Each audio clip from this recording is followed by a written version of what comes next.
Thanks.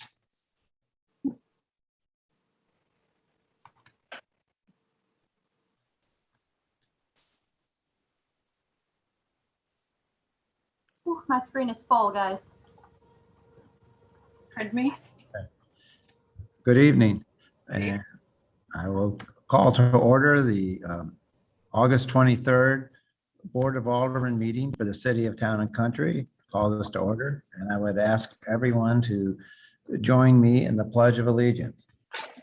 Pledge allegiance to the flag of the United States of America and to the republic for which it stands, one nation, under God, indivisible, with liberty and justice for all.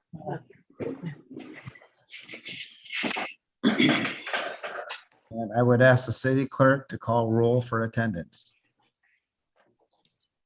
Alderman Allen, Here. Alderman Even, Here. Alderman Holman, Here.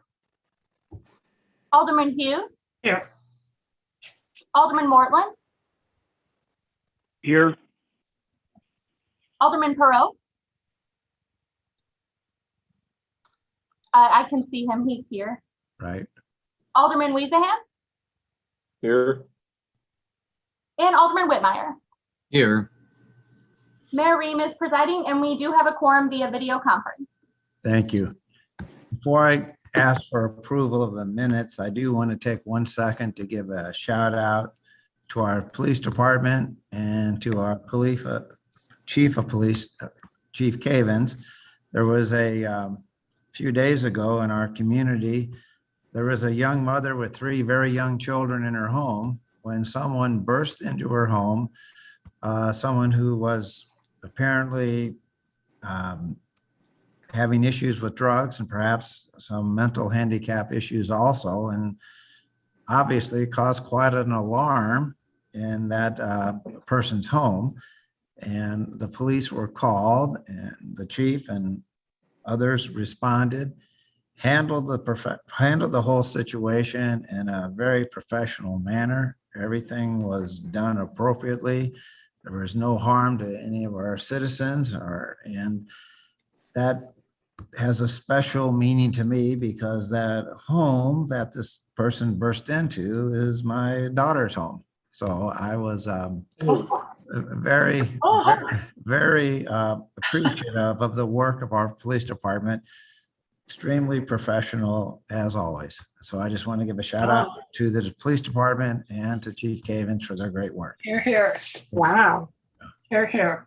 Absolutely. All right. I'd like to echo the same. It was the whole police department really did a fantastic job. It was great even seeing Chief out. He was running around as well, geared up, and did a phenomenal job. So yeah, thank you very much. All right. Glad everybody's safe. Absolutely. Thank you for the kind words. Yes, they're well deserved. All right. The minutes, I seek a motion and a second to approve. Alderman Allen and second with second with Alderman Holman. Any discussion or amendment? All in favor, say aye. Aye. Any opposed? Okay, the motion carries. I will ask the city clerk to enter any records or recognize any speakers from the public. Mayor, with our return to Zoom, we solicited public comments for all the public hearings and this section, the hearing from citizens, either by submitting public comments via email to me or signing up to speak to actually address the board. I received no requests for either, so there's nothing to enter during this time, but I just wanted to let you guys know how we solicited as well. Thank you for that background. I appreciate it. Public hearings, we'll get started. A public hearing to review a request from David Schaub, and I apologize if I mispronounce names, of David Schaub of Schaub Projects on behalf of Gina and Matt Bramer, owners, for approval of a conditional use permit for an accessory structure, a private stable located at 13731 Bellcrest Court in the Suburban Estate Zoning District. I now declare the public hearing open and would ask the city clerk to enter exhibits. Exhibit number 1 is affidavit of publication of notice of hearing published in the St. Louis County on August 6, 2021. Exhibit number 2 is typewritten notice of hearing posted at the municipal center and on the subject property and mailed to property owners within 300 feet of that property with a list of those owners attached. And exhibit number 3 is bill number 2133. Thank you. My understanding is the owner, Gina Bramer, will be present to answer questions. Are there any questions of the applicants or any discussion? Alderman Holman.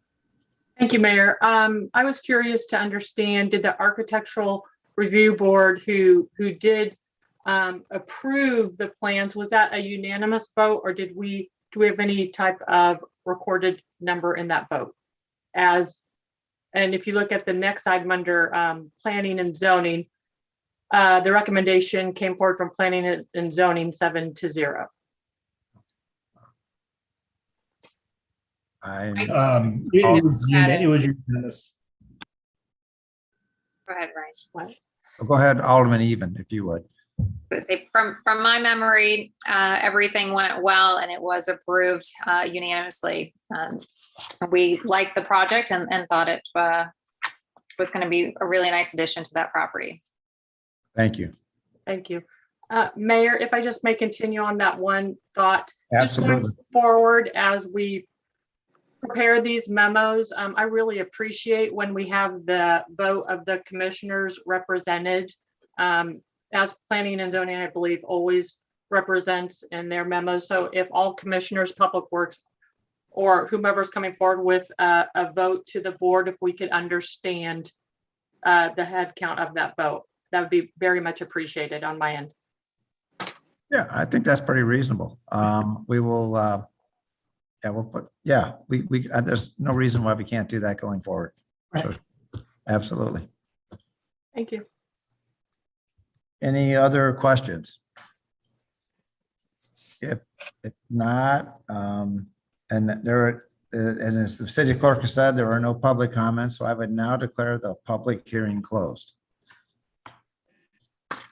Next is a public hearing to review a request from John Schneider, owner, for approval of a conditional use permit for a residential driveway gate to be located at 13512 Clayton Road in the Suburban Estate Zoning District.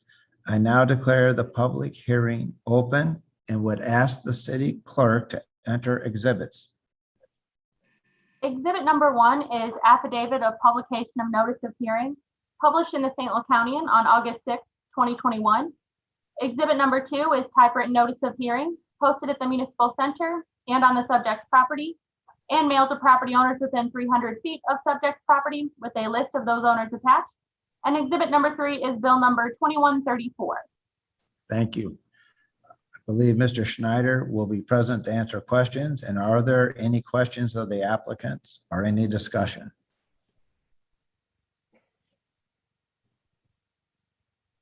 And I think the city clerk has already informed us there are no public comments. That being the case, I would now declare the public hearing closed. The next is a public hearing to review a request from Bradley Greer, owner, for approval of a conditional use permit for a residential driveway gate to be located at 1502 Topping Road in the Suburban Estate Zoning District. I now declare the public hearing open and would ask the city clerk to enter exhibits. Exhibit number 1 is affidavit of publication of notice of hearing, published in the St. Louis Countian on August 6, 2021. Exhibit number 2 is typewritten notice of hearing, posted at the municipal center and on the subject property, and mailed to property owners within 300 feet of that property with a list of those property owners attached. And exhibit number 3 is bill number 2135. Thank you. My understanding is Heath Greer, an owner's representative, is present to answer questions. And are there any questions of the applicants or any discussion? Alderman Holman. Thank you, Mayor. I was curious to understand if during the planning and zoning meeting, if there was discussion or consideration for the setback to be 30 feet versus the 25 as communicated on the memo. You want me to take that one, Mayor? Yes, if you would. I was thinking I was listening in on that meeting, but I can't remember go ahead if you would, Alderman Whitmire. Or Ryan could as well. I think there was some discussion about, how far away it should be at that time, but given that that is our current standard, that was what was approved. Okay. And Ryan, I ask you to correct me if I'm wrong. That's more or less how I recall as well. All right. Alderman Holman. So with the information that we've learned over the past, call it 30 days, I would like to ask the applicant if they would consider moving the setback to 30 feet as we have researched in this world of delivery service that UPS and FedEx both utilize fleet trucks that are 28 feet in length. So if those vehicles were to enter your driveway, it would actually be hazardous to those vehicles on our roadway. So does the design allow an additional 5 feet in the setback? I mean, it clearly have to be something I'd have to take back to the fence company that has designed it, but I'm not opposed to doing that. I would highlight, if that is a concern, I mean, having lived here for over a year now, the majority of the time those trucks are stopping on topping, which is actually a bigger issue. I live at the crest of a hill, and it's not uncommon to see a UPS truck parked in either the north or southbound lane. And since you crest a hill from both directions, both southbound and northbound, I will do our part, but I think that would be a bigger concern at this point. I've almost watched a couple accidents in the year I've lived here. I've almost watched it myself pretty up close and personal. So I think that that is something we should address, but to Alderman Holman's point, I think she makes a valid one, especially if we're able to get an understanding with UPS and FedEx, et cetera, that, hey, we really don't want you stopping at the crest of a hill, and communicate that to them, that we want you to actually drive into the driveways. Mm-hmm. If it would be possible to move it back another 5 feet, that would be greatly appreciated. Yeah, as I said, I don't see an issue with it, but I'm also not the guy who designed the gate or the fence, so I have to take that back to them. Okay, thank you. Thank you. And I believe there's no public comment, so I would now declare the public hearing closed. Next is a public hearing to review a request from Dr. Amy Roberts, applicant, for approval of a conditional use permit for a medical office with direct outside access to be located at 272 Lamp and Lantern Village in the Commercial Zoning District. I now declare the public hearing open and would ask the city clerk to enter exhibits. Exhibit number 1 is affidavit of publication of notice of hearing, published in the St. Louis County on August 6, 2021. Exhibit number 2 is typewritten notice of hearing, posted at the municipal center and on the subject property, and mailed to property owners within 300 feet of that property with a list of those owners attached. And exhibit number 3 is bill number 2136. Thank you. And I'm not certain, but I believe Dr. Roberts is present to answer questions. And are there any questions of the applicants or any discussion? I do know in planning and zoning that was approved unanimously. I remember that one. Alderman Holman, did you have a question? I do for our city planner, Mr. Ryan Spencer. I'm just curious to understand the purpose or the why no direct outside access in these type of facilities. I'm not familiar with this ordinance and do not know what year it was written. So maybe it's just a matter of it's a dated ordinance, but if you could provide a little bit explanation to the board, I'd very much appreciate that. Certainly. My understanding or my interpretation of it, it is something that's been on the books a long time. I believe it's to ensure that in commercially zoned areas that our retail lease spaces more or less aimed for retail uses, and that if a medical use is to operate, that it really needs to go through a conditional use, and the context needs to be understood so that we just don't have medical offices taking up space that otherwise would produce sales tax for the city. That's why we allow medical office in office buildings in the commercial district, but not necessarily those with direct outside access, which I read as retail lease spaces. So it's to put somewhat of a barrier to them. It's where they have to go through this kind of process. Great, thank you. I appreciate that. Alderman Whitmire. So Dr. Roberts' medical practice is a concierge practice as indicated in her application. The only place that that's really described is in the application. So I guess I just had a technical question. Is the application a part of our ordinance? Is it? And actually that it's got a yellow box around the part that I'm most concerned about. Mhm. I'll take that one.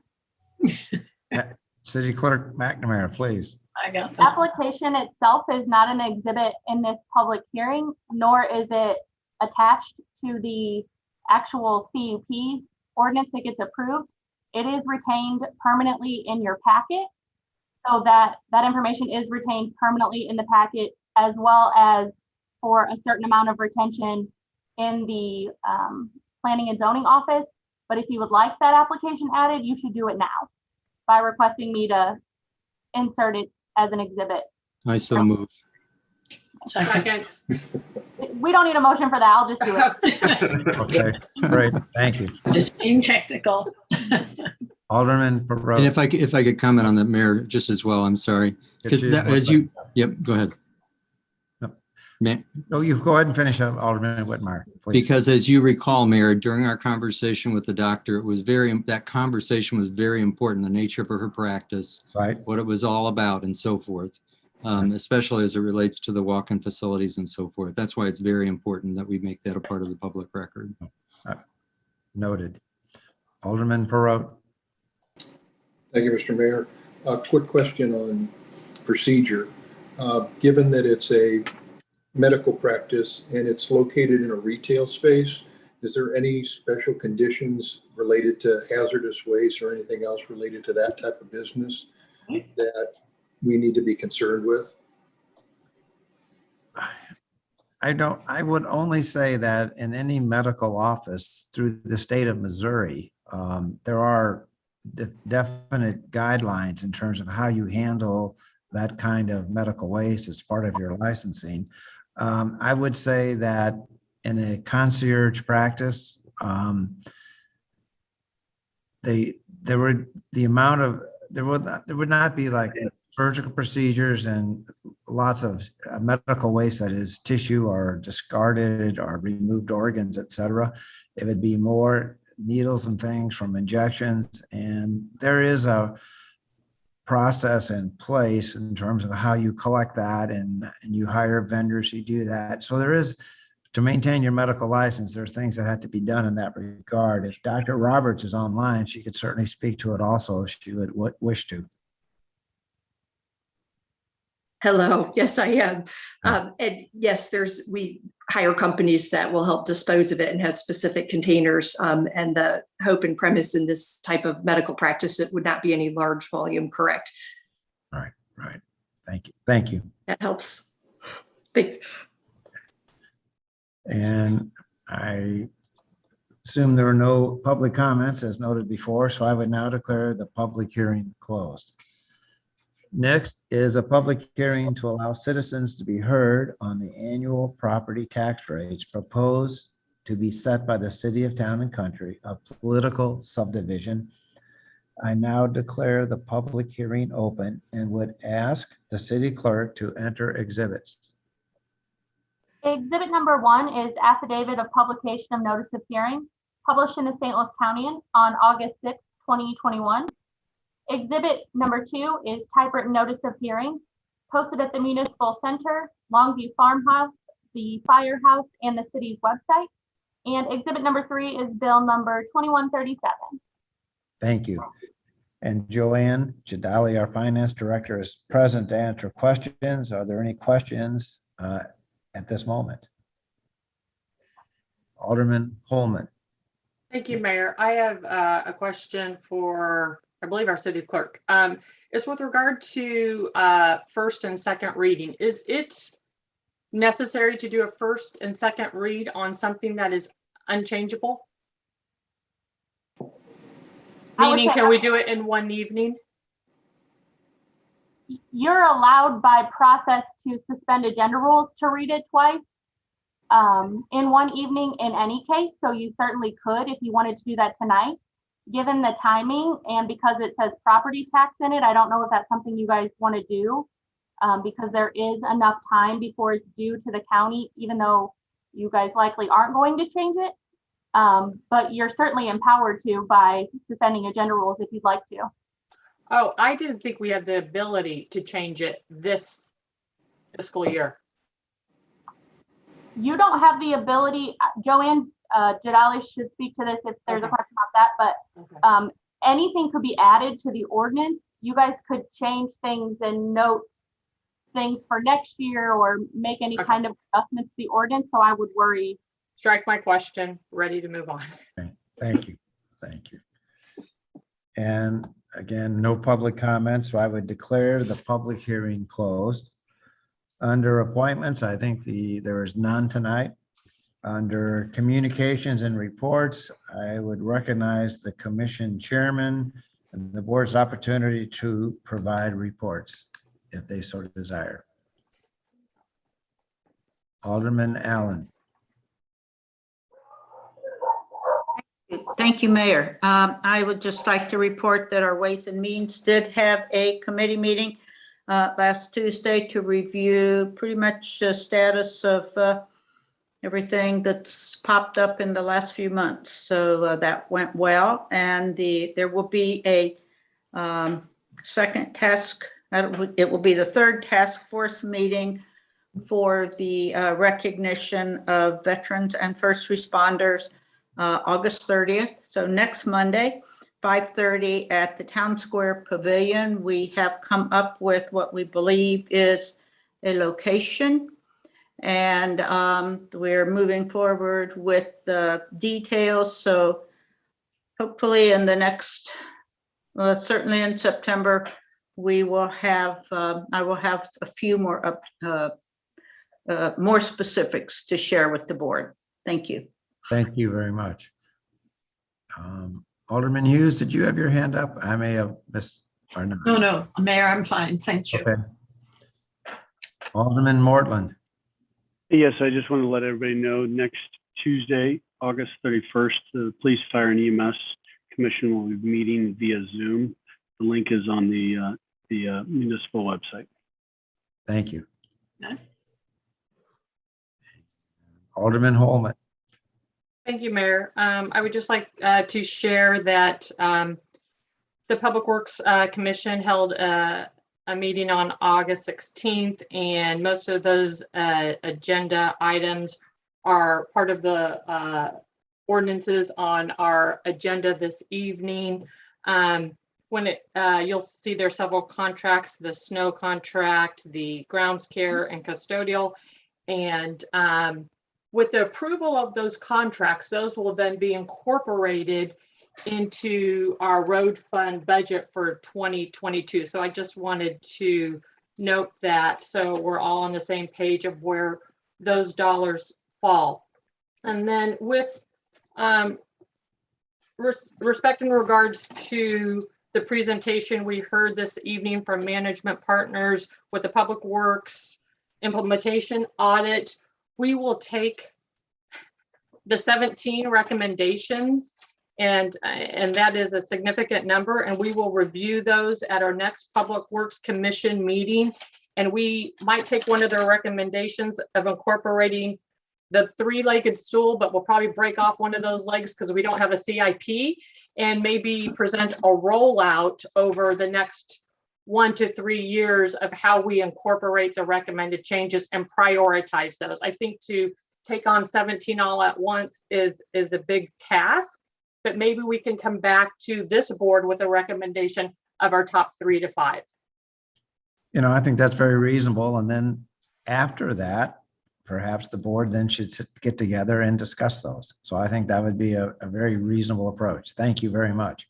You bet. And then I would just like to add about the staff comment that was brought up in the presentation is that with regard to adding a layer of staff, we'll discuss that as well and bring our recommendation forward there. But I'm sure everyone is well aware and understands that we have a Public Works project manager who is tasked with anywhere from clerical duties to running multi-million-dollar budgets to shoveling snow on a Sunday evening or at 2 in the morning. So he wears a lot of hats and represents our city well. So my gut tells me we're going to be on board with that additional layer in that department of extra boots on the ground. But we do have a commission with 10 members, and so I will report back to you.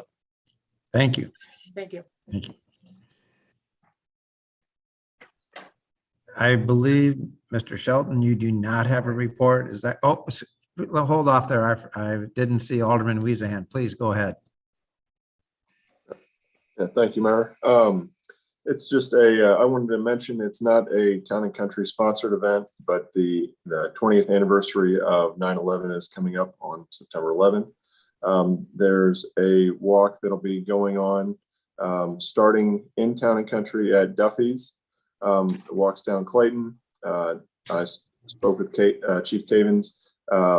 Then the Town and Country Police will be escorting the group through Town and Country before handing them off to Frontenac and then so on. And I would just encourage anyone to, if you'd like to walk the entire event, or even just come by Duffy's at 9 in the morning.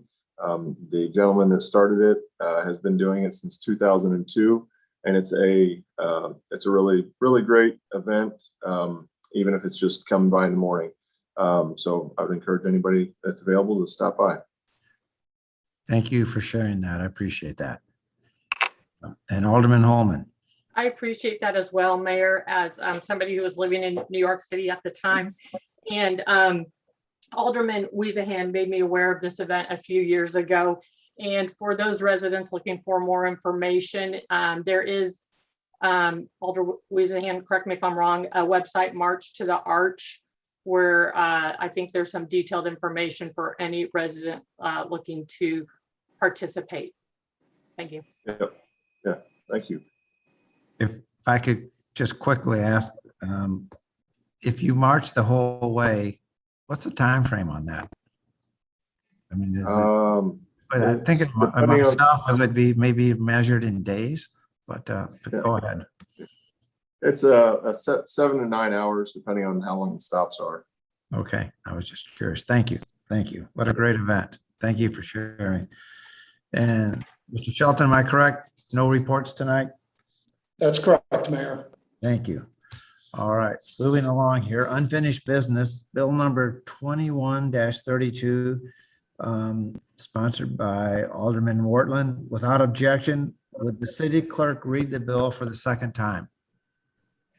Bill number 2132 is an ordinance amending Title III Traffic Regulations of the Municipal Code of the City of Town and Country, specifically sections 320.040, 340.190, and 375.170 regarding various traffic laws and violations. Thank you. I would seek a motion to approve. Alderman Moved. Wortland, and a second. Second. Second. Alderman Whitmire, thank you. Any discussion or amendment? I have one point on that I would like to ask maybe the chief. This happens next to never, so it's not a huge problem, but on a rare occasion, in terms of talking about traffic issues, you will have a series of several bikers who most of the time are extremely polite right on the side of the road, but there are times when they're going to block that lane, and it's very difficult sometimes to pass safely. Even if you gently honk, you get the finger. You know, other than wishing to run them off the road, which is obviously not the correct answer, and again, I want to emphasize this happens very, very rarely. So it's like most of the people who bike on Clayton and other roads are extremely courteous, but there's that occasional group that is a bit of a problem. Any thoughts? We have dealt with this issue, Mr. Mayor, ever since my arrival. In short, they are to abide by all traffic regulations as set forth for any motor vehicle traveling in the roadway. They are to be in single file and not abreast to where they obstruct traffic. I encourage everybody, if you see that, call us. We had a great campaign in 19 and 20 to where one of the corporals made personal visits to all the bike stores, explaining the rules of the road. And it went well for a while, and then COVID hit, and now they're all back. If you have issues, please call us and we'll address it. I'll put it on my list to address it again. Thanks very much. Welcome. And I would ask the city clerk for a roll call vote. Alderman Mortland, Aye. Alderman Holman, votes aye. Alderman Whitmire, Aye. Alderman Allen, Aye. Alderman Even, Aye. Alderman Hughes. Morgan, can you unmute Alderman Hughes? Aye. Thank you. Sorry. Alderman Weezahan Aye. and Alderman Perot. Aye. The bill passes unanimously and becomes ordinance number 4446. Thank you very much. Number 2, resolution number R09-2021, continued from August 9th, 2021. A resolution authorizing the Director of Parks and Recreation to apply for a municipal park grant for a replacement playground in Drace Park. Before we have Jay Wolfschlager make a presentation, I'd seek a motion to approve in a second. So moved. Second. We've got it. Alderman Weezahan is seconded by Alderman Allen. And Mr. Wolfschlager, I hope I'm pronouncing your name correctly. But if you would go ahead and do your presentation, I'd appreciate it. Sure, great. There we go. Yeah, that's it, Wolfschlager. Well done. So thank you, Mr. Mayor. Thank you. We appreciate everybody's time this evening. And we have a series of slides here just to give an overview of the process to how we got here, as well as our approach to the grant and the sort of application process. So To be respectful of your time, I'm going to go through this, but please feel free to stop me if you would like more information or have more questions about some of the information that we have here. So along with me this evening is also Brianna Coleman, who's with SWT Design as well. So we were part of the team and the process with Ann and the Parks and Trails Commission that really started up the process back in April. And this is sort of the culmination of the first phase of this. So, so tonight, what we wanted to share with you was an overview that sort of hits on these 5 points. We wanted to start with, as I mentioned, the master plan process and how we got to this point, the playground specifically for Drace Park that is the basis of, for the grant application. Kind of go over the budget and how we've identified that and have that set forth to go in the grant application. Talk a bit about the timeline for the grant and the project following the grant award. And then just talk a little bit about SWT Design and our experience with the grant program and process. And just to sort of talk a bit about how that moves forward. So when we talk about the playground process itself, we started with an overall assessment and evaluation of all of the playgrounds within the park system. So that includes the Longview Farm Park Playground, Drace Park, of course, and then Preservation Park, the 3 existing parks. So what we have here on this slide, on the left-hand slide, or the left hand of the slide, is sort of the overall scoring and evaluation that we use. So we looked, oh, go ahead. So what we did is we took each park and we set up a series of criteria that we worked through with the Parks and Trails Commission and vetted at our first public meeting. And that became the basis for the review. So that's on the left-hand side. And we focused on sort of a series of criteria that looked at the equipment and the accessibility of the equipment and the playgrounds themselves, both the equipment and the surfacing. And then we also looked at what we called comfort and convenience. So some of the qualitative components of the playground that support, or of the park that support the playground. And we gave each one a score that was based on some criteria that we established. And what came out of the scoring is that the higher the score, sort of the less in need of replacement each playground was. So Longview scored the highest, followed by Drace, and then Preservation. And a lot of Preservation was driven, their score was driven by not only the sort of the wear on the equipment, the surfacing, but a big driver was the fact that that equipment doesn't have an accessible route out to it from the other paved trails. But when we went through, we scored it. So this was sort of the one approach we used. The other approach we used was public input and public engagement. So in the center of the slide, in the bottom center, is just an overview of the engagement process that we implemented. So I mentioned the kickoff meeting in April, where we met with the Parks and Trails Commission and really discussed this criteria and the overall approach and the process that we wanted to use. We followed that the next week with our first public meeting, which was held in Longview Farm Park in the pavilion. And we encouraged and invited everybody in to not only talk about the process and get their input on all of the playgrounds, but also sort of review the criteria with them as well. We followed that up with the site visit and tours. And along with that, we put all this information online so that people could go online and provide input and their thoughts. And we had a great response. We had over 380 people or 380 responses to individual responses to that survey, which was an incredible response, gave us a really strong feedback as far as what people were looking for and just overall assessment. We did our own site assessment in early May. We came back in June and had a second public meeting where we presented some of the design concepts, of which the Drace project is the one that we're carrying forward. And then we had an online component with that as well that ran following that public meeting through for a couple of weeks through June. And we got a lesser number of responses to that than we did the first one, but we still had a good feedback and a good response just to confirm where we were going.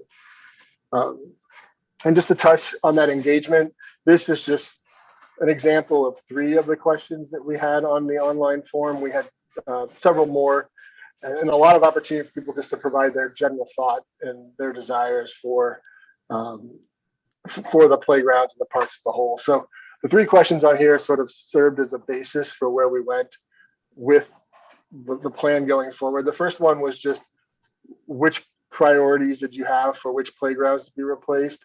And the community highlighted Longview Farm Park as sort of the top priority for replacement if we were prioritizing in order, followed by Drace and then preservation. So kind of the flip of what we heard on when we did our assessment, but still focusing on a lot of the same features and desires in the playgrounds themselves in the parks.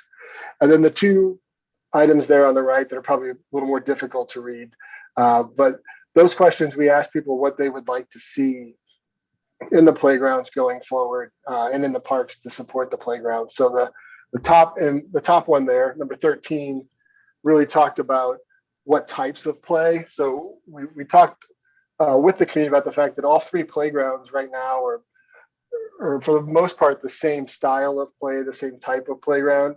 And so we wanted to find out if the community liked that idea of having sort of a consistent brand or identity for the playgrounds within the parks, or if there was a desire to see more or different varieties of play within the park system. So what we heard was that there was a desire to see variety, and there were the 3 types of play that stood out. So sort of the orange bar that's on there was inclusive play.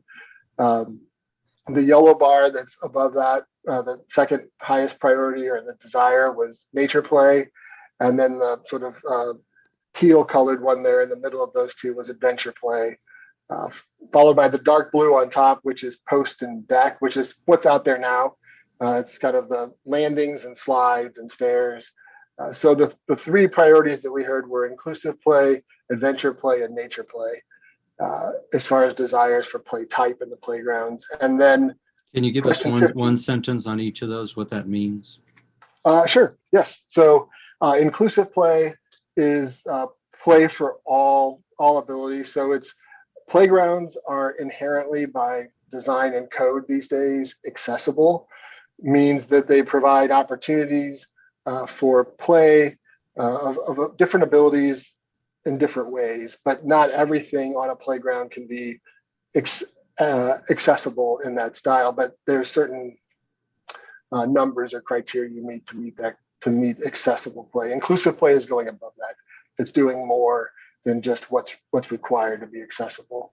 Nature play is geared more towards sort of outdoors. It's a little more natural materials. It's logs and ropes. It can be sand. It can be playing in the mud. That's how far you want to push it. It can be looks like wood, looks like that, or it can be the real materials. And adventure play is kind of a nature play base, but it's more about creative play. It's about not necessarily defining how kids or adults are supposed to use the equipment, but giving them opportunities to sort of invent the way they use the equipment. So, and that can take the form of, steel and plastics, or it can be wood and ropes. And so there's a pretty large window there. So that's kind of the 3 of those. And then post and deck, which is the one that I mentioned, is a lot like what's out there now. It's the stairs and platforms and slides and things like that. So, and we had imagery on the boards and online that sort of supported what each of those meant as well. So people could actually see photographs of what those different types of play looked like when they were giving us their input and when we were talking to them at the meetings. And then the bottom one there, number 15, was in addition to the playgrounds themselves, what are some of the amenities that you would like to see that would support that play element? And that would be unique potentially to that park or to the park system. Again, the highest rated one when we got feedback, that orange bar, was splash pad or some sort of water play, followed by the sort of the dark blue and the magenta were pretty close as far as responses, and that was fitness or exercise. And then the magenta one the teal one was teen elements. So we heard a lot about having opportunities in these playgrounds that aren't just for the 2 to 5 and the littler kids, but thinking about providing play opportunities for kids that are 12, 13, 14, 15 years old that might be out here with families as well. So those were sort of that's just an overview of some of the feedback that we heard. And when we overlaid this with the parks and came up with some concept designs for each of the 3 existing playgrounds for replacement, we listened to prioritization and balanced what we heard from the community with what we saw in the assessment.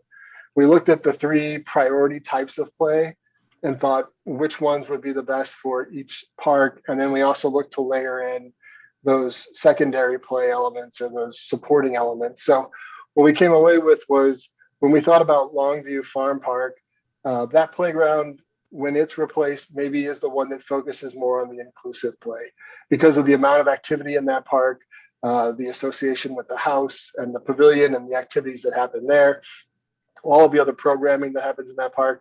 That would be an ideal space to think about a new playground that has that added value of inclusive play. It doesn't mean we can't carry that forward into the other playgrounds with elements, but as an overall vision, that was the one for Longview.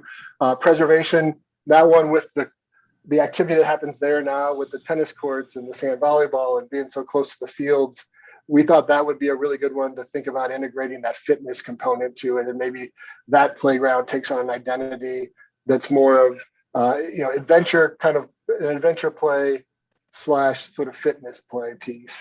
And then for Drace Park was the idea of blending the nature play with a little bit of the adventure play, along with the idea of maybe water occurs there, the water play.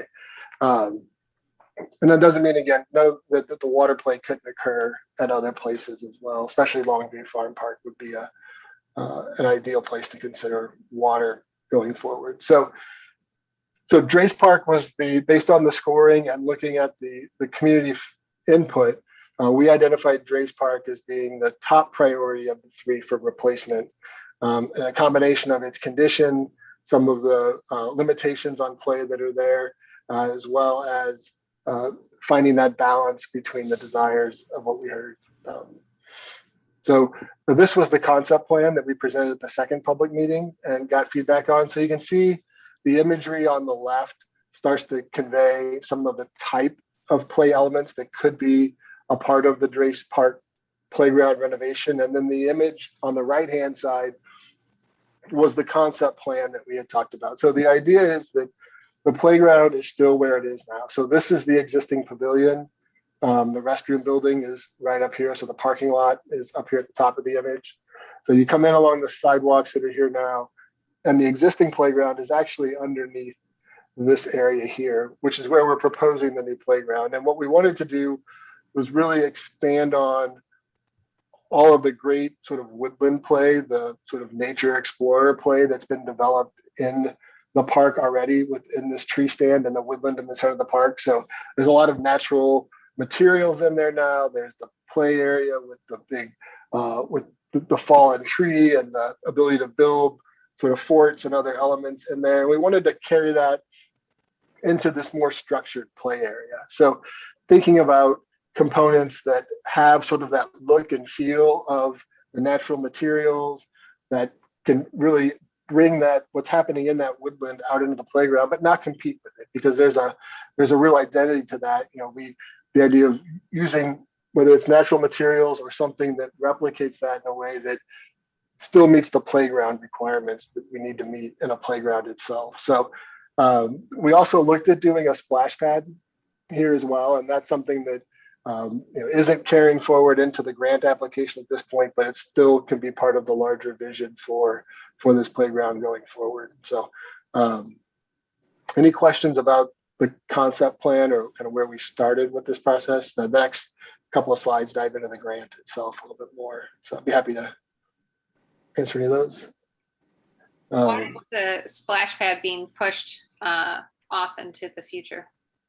From a budgeting standpoint, we wanted to, with this grant and this phase, because we're replacing the playground, we really wanted to prioritize providing the play experience, something that's a little more difficult to phase in because of surfacing and area that it takes.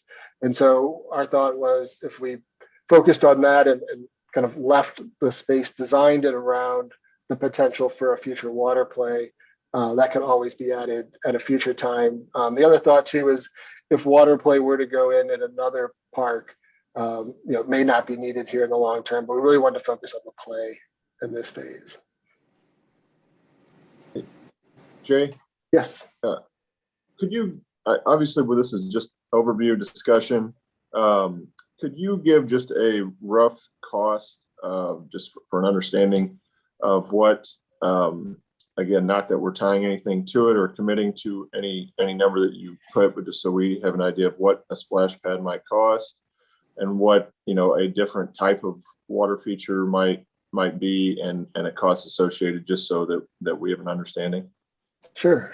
Yeah. So the idea we had for a water play element here, which is similar to this image here on the left-hand side, it wouldn't look exactly like that, but the idea is that it would have some sort of a sprays in the ground that would come out, and it would probably flow into some sort of a channel and then flow off and either be captured or flow on down into the creek, into the stream, and off site that way. There were some details that we worked out on that, but and then you could play on the spray, but then maybe there's also a chance to sort of play in these channels as well. And something like this, when you account for the equipment, the mechanical pieces that have to go in with it, the sort of water service, the concrete, the fixtures, all that, we're probably looking at somewhere between $70,000 and $100,000 for something like that.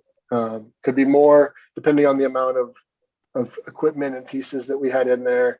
But for something like that, it's probably $60,000 to, like I said, 100 plus. So, Jay, does a splash pad stay open like the same amount of time a municipal pool would? I mean, do you close that after 3 months that way, or do you leave that open for a longer period of time? it can have a longer window. Typically, splash pads can be opened a little earlier in the year if you would want. So prior, typically pools are Memorial Day to Labor Day. Right. You could open, maybe you can open a splash pad at the end of April or early May, and you could leave it open through September. You got to be careful. It does get shut down. You do sort of winterize it and close it down at some point, but it does give you a little longer. Okay. Typically can give you a longer window of play. But that function then at best would be open 5 months and closed for 7. Correct. Yeah. And so the intent when we do something like that is that it's, I don't have a good photo of it in here. We didn't put one in the slide here, but a lot of times we try to design them so that that space doesn't feel like it's a void within the playground when it's not turned on. So a lot of times it'll be concrete, but with those nozzles being in grade and flush with the ground, when it's winterized, it becomes, we call them kind of a multi-use space. We've had communities where we put them in fact, Crystal Lake Park, just kind of on the other side of 270 there along Clayton Road, just off of Boat Road there. We put one in their park, and they use it for their fall festival. It becomes the stage where the band sets up. They put tents up on there to have events throughout the year. Even when the splash pad is open, you can turn it off and use it as sort of a multi-use space. So we try to provide flexibility in something like that, because you're right, it's not something that's used 12 months out of the year. It's not even used, it's maybe used 6 to 7 months out of the year at the most, maybe more like 5 to 6 months, depending on the time, the weather that year. So thank you. Question, please. Yes. Question. It's okay, yes. Mayor? Sure. Go ahead, Alderman Allen. Okay, thank you. With this, do you have an expectation? I'm assuming there's a pump, so it would require electricity and then certainly water usage. Do you have an expectation of, or an idea what it would cost to run this? Something like this. We would have to be a little further along in the design to have a good idea of that, but there are two, it brings up a good point. So there are two ways to approach a splash pad like this. There's what we call live feed or flow to drain, which the water is, it's on a backflow and it's on a meter, and it comes up out of the system, and then it goes into either a rain garden and then eventually into the storm sewer or sanitary, depending on how they want to handle it. Or you have it be recirculating. So you put in a system that collects the water, treats the water, and refeeds it. And so the price that I mentioned earlier of the 60 to 100 or so is probably a live feed drain system. If we wanted to recirculate it, you're probably doubling that cost. So you're probably looking at closer to $200,000 for something like that, because it's in a lot of ways it's a pool filtering system. It's simpler, but it's still, they're UV. A lot of them are now, they're UV systems, so it's not necessarily chemicals, but it's ultraviolet, and it has to be checked on and tested and make sure everything is where it needs to be, because you are recirculating and refilling that water. The difference there is you're capturing and reusing that water, whereas the other scenario, you're paying for the water that you run through. And these nozzles are fairly efficient. There is still a cost to water doing it that way. I don't have a good number because it always depends on the amount of nozzles that you have, as well as the amount of runtime. The systems are smart. They're computerized. It's not like you turn them on. They don't come on at 8 in the morning and run until 8 at night. They're user activated. They run for a period of time and then they shut back down. So Thank you. you're welcome. So, water play is an exciting part of it, but as I mentioned, we really wanted to focus on the play. And so these are the three primary elements. So I should step back. So after we did the master plan process, we received the feedback, we prioritized, ranked, and moved forward with the DRACE concept. We then put together a preliminary design package, a very simple graphic that showed kind of the areas that we wanted to have playground equipment in, and put that out to a bid process with playground manufacturers. We gave them sort of a budget and some criteria, said these are the areas, provide us designs and costing for the equipment and the surfacing that would go in here. So we gave some direction that we wanted this to feel more of a natural play environment, that we wanted to give kids of all ages opportunities to play, and that there were some inclusive components that we wanted to think about from the play structure. The surfacing, we asked them to be sort of the composite turf or the synthetic turf. So that's what you see here in that sort of dark green. And so these are the three main elements. We're still working through the final piece of what this will be. And we'll do that after the grant is awarded. We'll finalize all the numbers and tie everything down within the budget that we've got established. But so the three elements here that are showing here, I'll go to the next slide because it has the pictures a little bit more, but we wanted to focus on the swings and providing a variety of swing experiences. So this gives you a better sense of what this product looks like. So we were thinking about wanting it to have that natural feel. So this is a product that's actually made out of natural wood. It's either Robinia, which is like a locust tree. It's a sustainably harvested material. They use cedar a lot. They use a little bit of oak, I think, but a lot of this would probably be Robinia. So you can kind of see that it's got the natural feel. We felt it was a real good fit for the identity of Drace Park, for the feel of Drace Park. The swings themselves, we wanted to have traditional belt swings. We wanted to provide something that was a little different. So this is a saucer swing or a net swing. And then we wanted to have the ability for sort of the tot swing, which is that sort of plastic molded rubber that kids can sit in. And we've identified an inclusive swing. So this is going above and beyond just an accessible swing. This is an inclusive swing that would be part of the swing area of the park. And then the other pieces that are sort of the basis of the play is this sort of climbing net and rope. So when we talked about adventure play, it's about giving kids components and letting them figure out how to use them, how to play on them. So that's what this starts to establish. This is sort of the 2 to 5 age element, so a little lower slide, some balancing with a rope, some climbing on logs, some net climbers, a lot of balance and sort of opportunity, low level to the ground, and balancing, and then we combine that with one of their tower pieces. And right now we're looking at a single level tower, but again, it has lots of nets, climbers. It has a large slide off of the elevated deck within, and provides opportunity for play both on it, around it, and under it. And so that starts to become the larger component for the older age group, sort of the 7 to 12 and the 5 to 12, and even a little bit beyond. We felt it complements what's happening in the woodland quite a bit. And we see this as really an opportunity to open up the play. Not that we would clear that whole tree line, but maybe find a way to link the playground here into that wooded area, as well as going from sort of the north and the south like you do now around to get in it. In addition to these, we are looking at some smaller pieces that would complement the larger structure pieces that we have in here. So and jumping ahead to budget here, and we can always go, are there any questions about the play components? I can go back if you'd like. Moving on to budget is good. All right.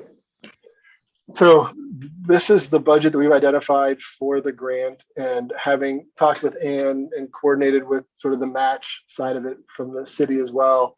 The top half of the page here is just summarizing all of the elements that are in the project that are part of the grant, and the identified budgets for those.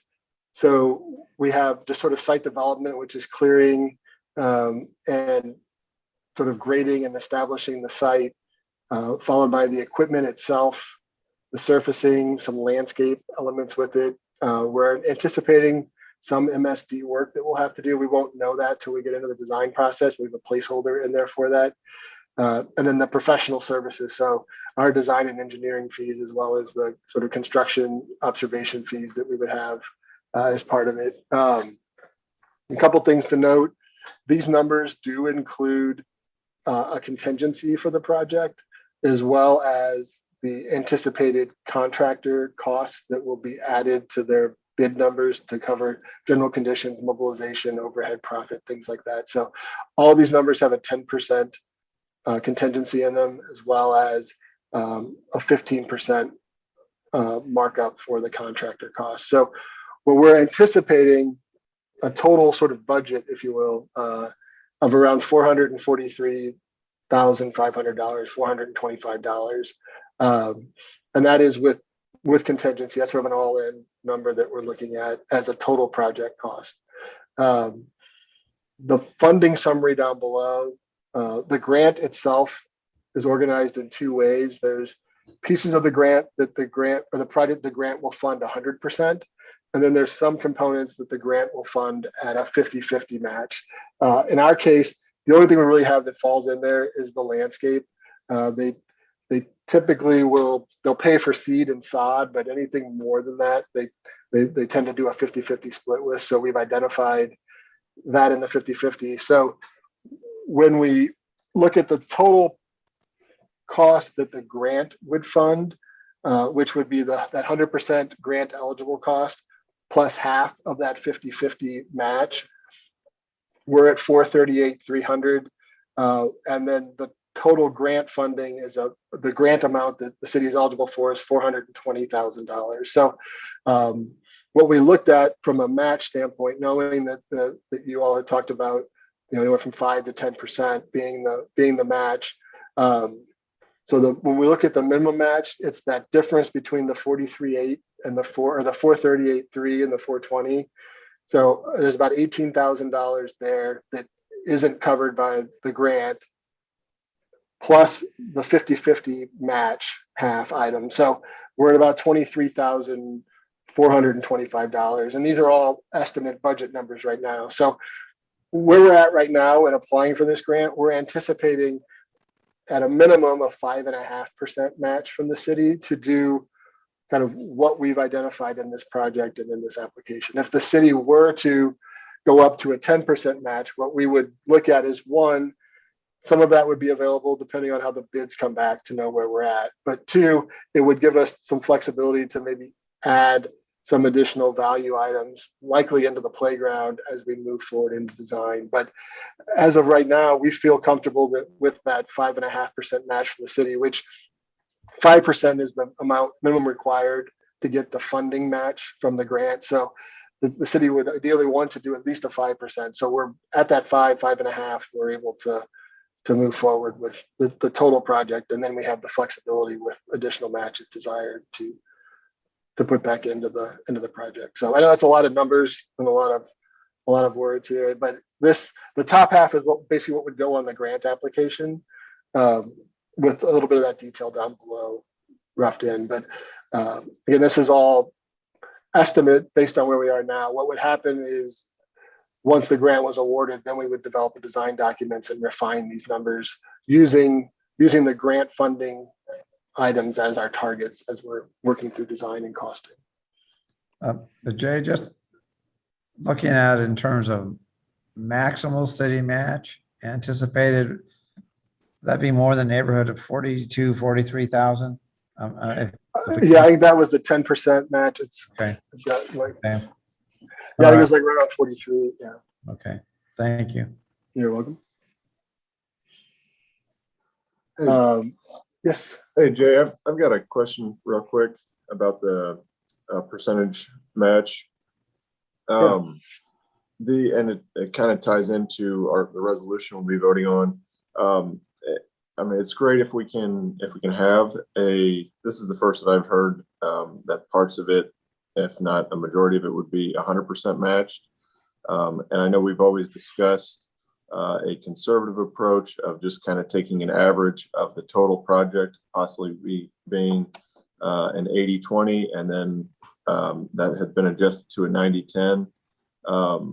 And so given that we've had discussions of it going up to an 80-20, I mean, what is your confidence in it remaining under a 10% funding match, given that is what we have in our resolution? Do you feel confident that we can list that at 10 or? Yeah, I think so. I feel confident with our experience in these grants. I feel like at this point, for the level we're at, we've done a good job of identifying the breakdown of costs that we anticipate for this project, even with the 10% contingency already built into it, that if we were to sort of, the numbers that we're looking at here, and even the opportunity for the 10% match, we would be able to accomplish everything that we've identified, and ideally have a little bit of, if we went to that 10% match, have a little additional funding to put back into whether we add a little bit more play equipment or we expand another one of the components a little bit. I don't think we have enough at the 10% to be able to put a splash pad back in at this point, but I think we would be comfortable with the contingency that we have, and that additional funding to maybe elevate the landscape, elevate some of the playground equipment, do some of those things to add back into the value of the project. But I think we're in a good spot overall where we're with the way it's written now. Okay. All right. Thank you. Yep. Alderman Whitmire. What about operating cost impact? Should we, around preservation and not the name of the park, I mean, preserving the equipment, cleaning the equipment, wear and tear maintenance and so forth, should we expect a similar kind of experience that we've had with the other parks, or is this going to be less expensive or more expensive to do that? I don't think it would be any more expensive as far as incurred cost. I think there's a level of maintenance that comes with these that I don't think is any more significant to what is currently in the playgrounds. I think maintenance is something that the grant asks about. They ask that you have a commitment to maintenance and you show that maintenance is part of your budget, or in some cases it's staffing that the municipalities have. But for something like this, it's and you could probably speak to this a little bit better, having oversight over this, but it's it's regular inspections, it's trying to identify situations before they get become bigger and addressing them as you can. All of these items, the equipment and the surfacing, will come with warranties of, depending on what we do, I think they're usually around 5 years, plus or minus, depending on what it is. And the lifespan of some of this playground in general and surfacing, what's out there now is pushing 20 years or 20 years plus, which is an incredible longevity for equipment. Typically, you're more in that 15 to 20 max for this equipment. So it's, it's nothing more. There isn't significant maintenance that's required for something like this. If this is approved, approximately when, and you may get to this, but when will this start and how long will it take to finish? Sure, great question. So I did have a slide in here for scheduling really quick, but so what would happen is, there we go. So the grant application is due the end of this week. The grant award is typically in November is when we'd find out if the grant was awarded. So by the end of the year, into early January is when a lot of the paperwork is completed, and then we could begin the design phase. So what we would do is, starting in January, we would start design. Our goal would be to not only do design, but also permitting and some of the coordination we have to do by the end of May, sooner if we can, but kind of May, put this out to bid it through June and into July, hopefully have a contractor on board by the end of July. Then they could start work in August. So ideally by the end of next year, it would be completed. All depends on weather and timeline.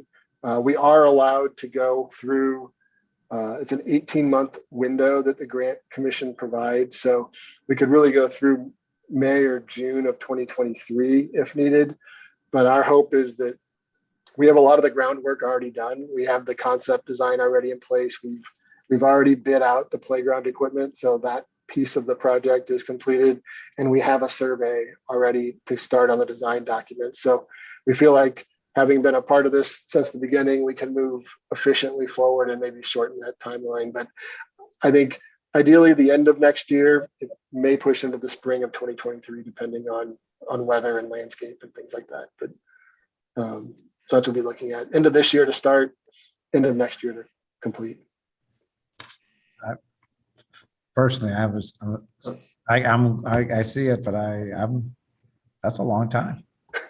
Yeah, it is. And the design piece of it, one of the components that impacts that quite a bit is the permitting. We're likely have to submit to MSD for a concept review because we are, even though we're not disturbing a large area, we are impacting the park site. So that, depending on how that review goes, could add several months to that design window. So the timelines that we're showing on here are a little conservative, just to not over promise, but we would do our best to try to be as efficient through those windows as we can, and move things along as quickly as we can.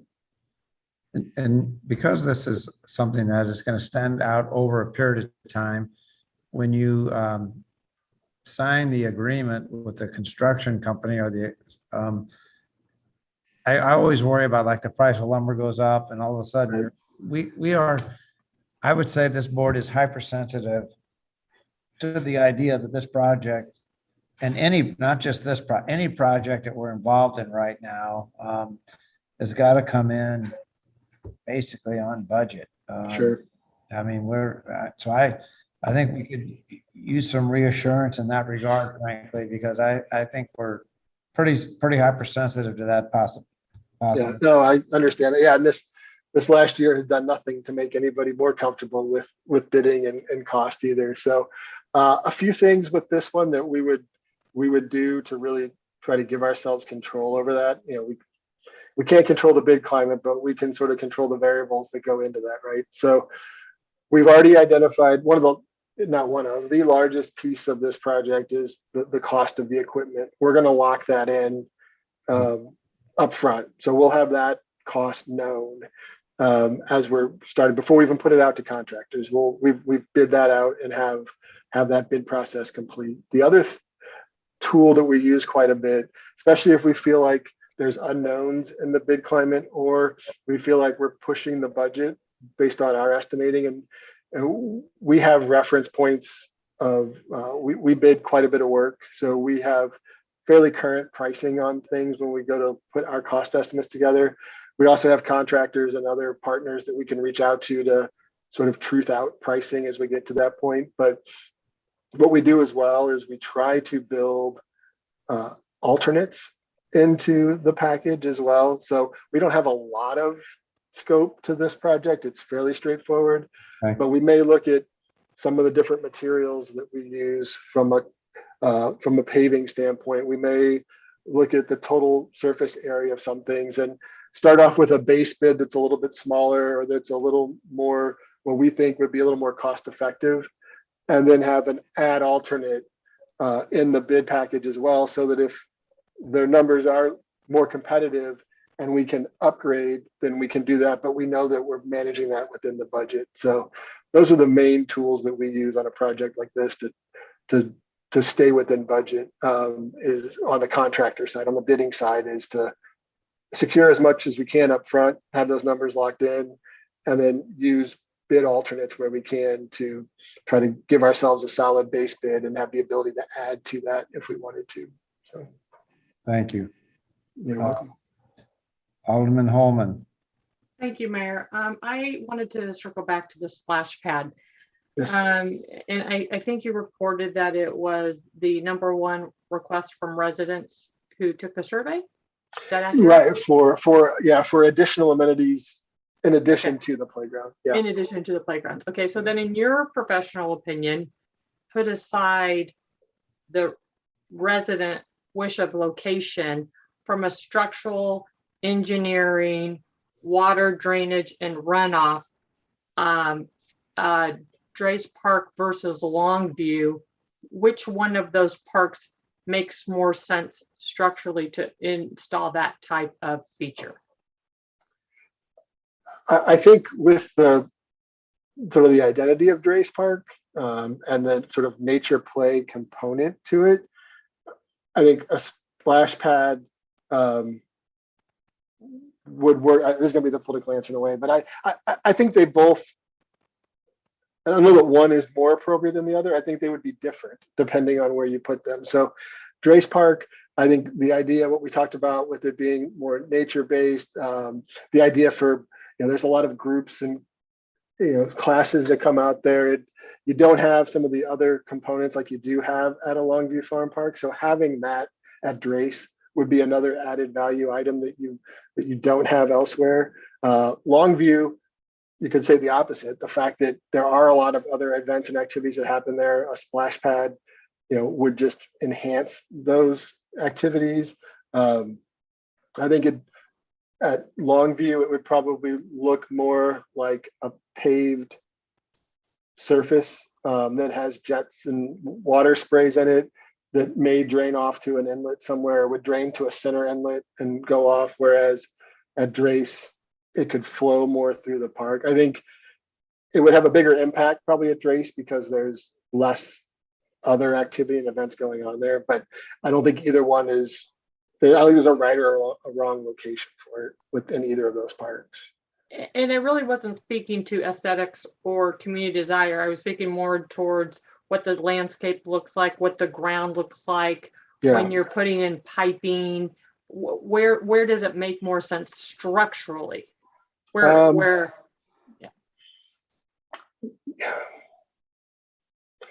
that's, I think it'd be easier to work within the area that's available at Drace because there isn't as much, the components aren't as compact there as they are at Longview Farm Park.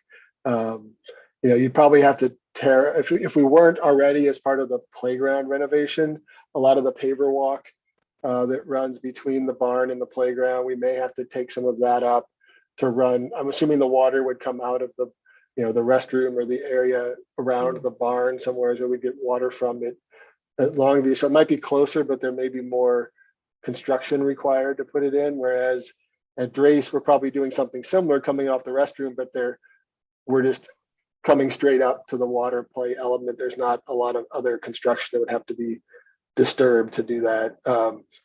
But I think it's hard to really put a number without knowing the. And I'm not asking for a number. So if Yeah. we were asking you for your recommendation on which one of our parks to put a splash pad, your number one recommendation, I think what I'm hearing is Would be Dre's. Yeah, it would be Dre's. And that's kind of where we stood when we came out of the process too. I think that, yeah, it would add more value to Dre's. And while it'd be nice at Longview, I don't think it wouldn't add as much to Longview as it would to Dre's. Yeah. Thank you. Sorry for the long way to get to that answer. No. Alderman Weezahan. Thank you. I did want to just share that the Parks Commission did, we had a lot of discussion.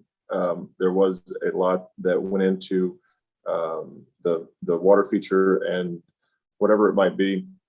There was an overall thought that Drace would be a good idea for a water feature, and a lot of support for it. Some of the discussion was changed just for budgetary reasons, but I think if it was available, the commission would support it.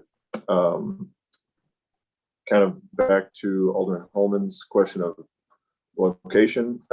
One thing to consider while I was sitting here, just an anecdotal, practical thought is, Longview has a lot of events. That playground and park, from a parent standpoint, that kids are always gravitating towards a splash pad. Drace is in my opinion, a destination playground where you're knowingly going there for the playground or for the park atmosphere. Sometimes at Longview, you're going for other events, and it's as a parent, it's not always ideal to have your kids running through a splash pad at that time. Where Drace, you kind of know what you're signing up for. So for whatever that's worth. Good point. Yeah. Any other question or discussions or amendment? Yes, Mayor. Go ahead, Alderman Whitmire. So my question would be, are we obligated to proceed if we approve this tonight? In other words, I'll just leave it there. I would say the short answer is yes, if we approve it. I'm saying in the sense that if final design plans can't come together for the numbers that we expect and so forth, are we still expected to proceed with this proposal? I would probably have to defer to the city manager for maybe legal for an opinion on that. Yeah, I'll jump in real quick, Mayor. I think what Alderman Whitmire is saying, if you receive the grant, if they award the grant and you're not able to come up with the proper design or the numbers you think are appropriate, you would just unfortunately tell the grant commission you're not able to go forward. Okay. So you don't have to build it. Right. And Ms. Nixon, go ahead. I'm sorry I didn't see you earlier. That's okay. So what I would note is that the resolution does authorize us to accept the funds from the grant commission if we are awarded. That does not mean we would have to continue with the process if for some reason we don't like the design documents or that piece of it. But the resolution is it is the board committing to the grant commission that you support the project, that the city has funding for the project, and you intend to proceed with the project. I guess, Mr. Shelton, I would say we had to give that one grant back, I think, because of at Clayton and Ballast Road, if that's the 261,000. So I guess if things didn't proceed as we anticipated, I guess that would be an option. Right. But I do agree with Ms. Nixon. The resolution says we plan to go forward. Oh, absolutely. Absolutely. We plan to go forward and do this. I would ask the city clerk at this point. I think. Yes, I'm sorry. Go ahead, Alderman Weezahan. I had two questions real quick. One is regarding the timeline. I was, as I mentioned to Ms. Nixon, Mr. Shelton as well, I was kind of surprised about the timeline as well. And while it's not really pertaining to this grant in particular, and I'm not trying to get too far ahead of ourselves, how does this, if we're not able to, if this project does go the full amount or into 2023, how does this affect the next grant that we might approach for another playground? Are we able to start applying for another grant while we're still in construction on this Drace playground? Or does that have to be completed before we apply again? Ms. Nixon. It's my understanding that we can apply if we have a previous grant that we're finishing, but we would not be awarded the grant funding until the previous project is complete. So we could, right. So we could apply for the next grant as early as next August. Go ahead, Jay, did you have? Oh, I was just going to add, I think my understanding is you can have 2 open grants at one time, but you can't have any more than that. So if for some reason you had and we've been in that situation with projects in the past where there was delays in material deliveries, or there was a contractor situation we had on one where it really extended the project timeline, and they were able to secure a second round of funding and sort of move that forward, but you cannot have more than two grants. What my understanding on that situation too. So I concur with what Ann said. Mary, before we go any farther, if we're done with the PowerPoint presentation, can we end the sharing of that screen so that we can see everybody all at once for further questions or comments? That'd be great. Yeah, that's fine. Yeah, we just had a couple of slides that I know to talk a bit about our experience, and I don't need to have that up there, but we've been a part of working on these grant programs since the program started, almost 20 years ago now, and we've been lucky to have relationships with a lot of communities in St. Louis and have worked on over 50, probably closer to 100 of these grant projects. And the structure of the grant, we really focused on sticking to those numbers, working on our quantities, working on our design documents to match what's been outlined in the grant. And knock on wood, but we haven't had a project yet that wasn't able to be built and to be built within budget and to be able to provide the community what they had approved when they approved the resolution to secure the grant. So it would be our job, our expectation to do the same for you with this project as well. So thank you. Thanks. Yes. Alderman Allen. Thank you, Mayor. Question, how much cost are we into this currently up to this point? I guess that'd be Ms. Nixon. Go ahead, Ann. So the playground master plan agreement that created this grant application was a $15,000 contract. Thank you. So we're up to 15 at this point. Correct. Okay, thank you. Alderman Weezahan. Thanks. I also wanted to, I had a conversation with Ms. Nixon prior to the meeting, recognized it this afternoon, but with regard to the resolution, I'm not exactly sure the appropriate way to amend it, but I wanted to at least have a discussion about amending that item number 2, where it says the grant application shall include construction scope and opinion of cost. It's listed at $420,000 as prepared by SWT Design, and I would like to amend it to match the anticipated cost that was sent to us in this PowerPoint of $443,425.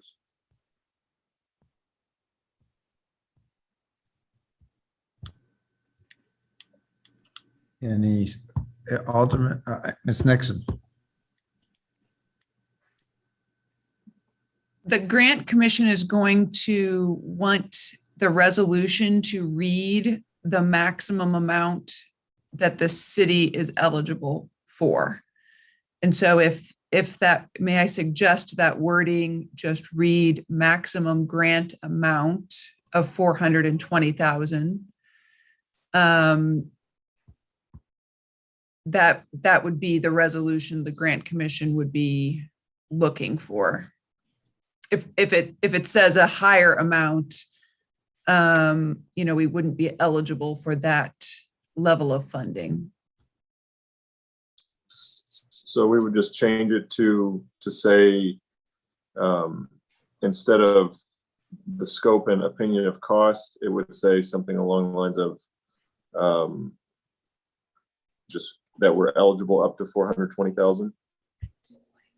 Correct. Okay. Do we? Mayor, can I make a suggestion? Yes.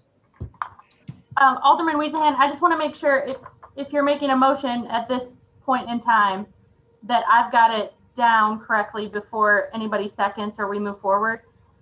I'm hearing, I think you say you want section 2 to say the grant application shall include construction scope and opinion of cost with an anticipated grant amount of 420,000 as prepared by SWT Design. Does that get you there? Yep, that sounds good. So Mayor, if that's We have a second for that. Yeah. Do we need a second for that amendment? Alderman Perot. Thank you. And I'll take Alderman Mortland. Okay. I just want to make sure that Ms. Nixon agrees with that, because she had the word maximum, and we did not say maximum in that process. That wording would be fine.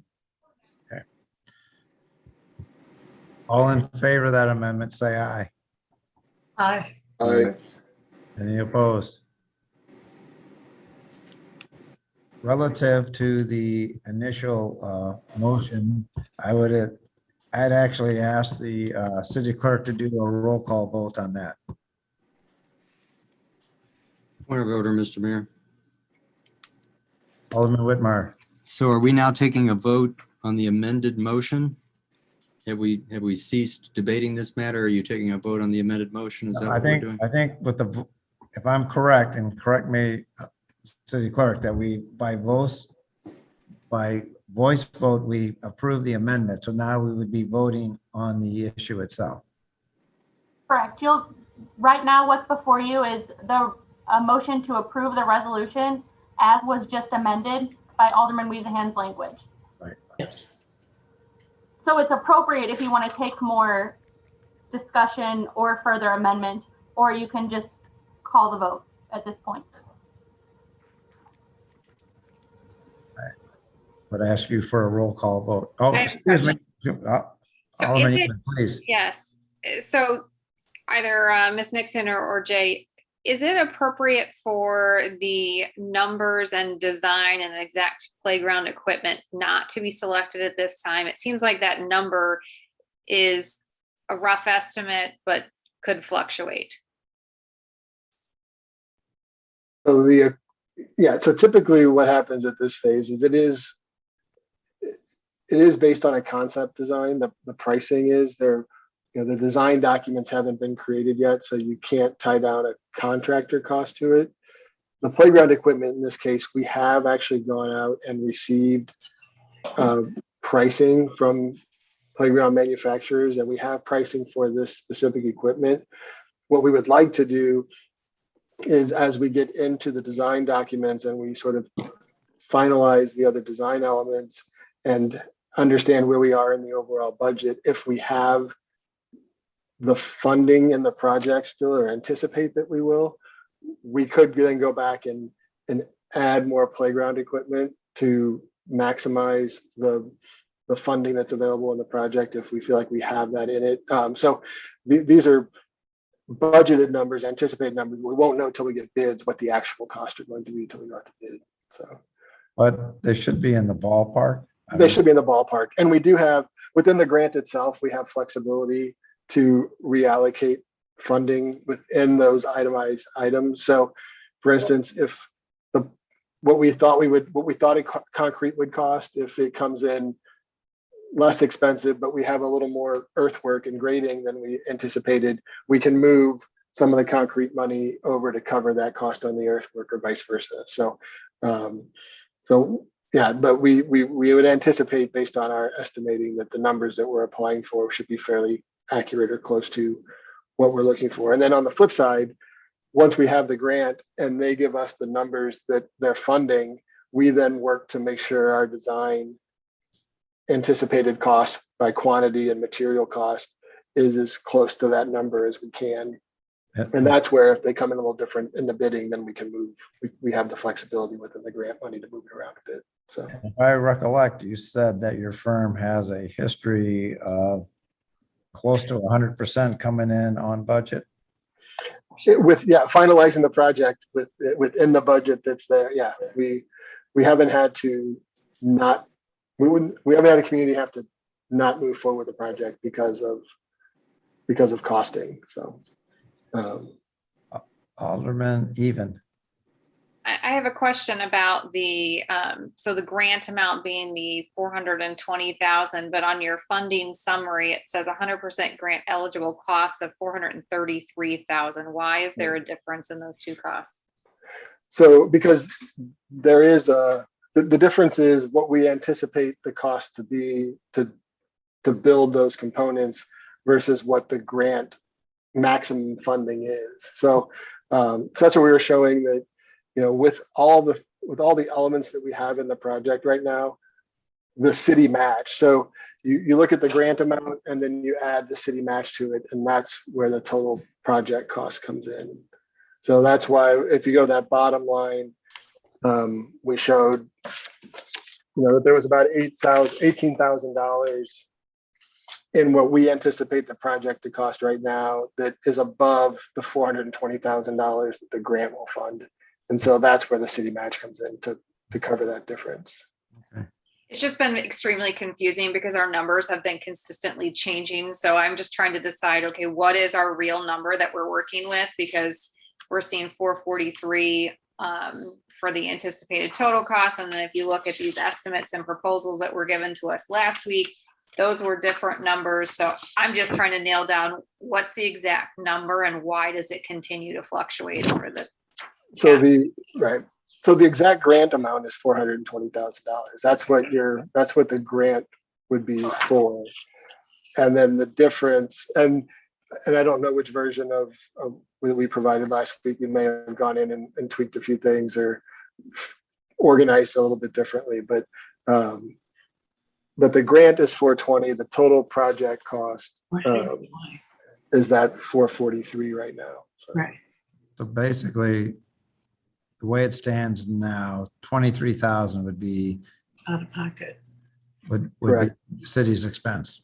And that is right. And part of that is, as part of the grant application, the city can provide a match of at least 5%, and that gets you a point in the scoring. So that 5% would equate to around $21,600, which is a little less than that 23. So that's where we were saying 5.5% is what we would anticipate right now to be the minimum match required to do the project as currently identified. Right, but given our history, I think for residents, it would be important to know, okay, that might be our minimum, but what's our maximum number that we're looking at? Because of our history, we don't typically stay on budget with things that we do. So I think residents are going to want to know, how can you sit here and approve a park with a fluctuating number and not know our two endpoints? Ms. Nixon, would you? So that's in the resolution.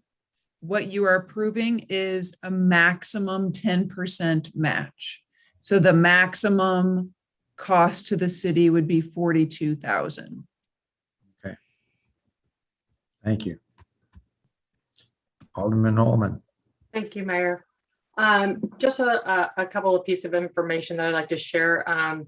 If the aldermen, later tomorrow or sometime in the future, go to the municipal park grant website, you will find how the 420 was determined. The 420 that that's available to us is based on our population. You have to be somewhere between 9 and 16,000 residents in your municipality. So that's where the 420 came from.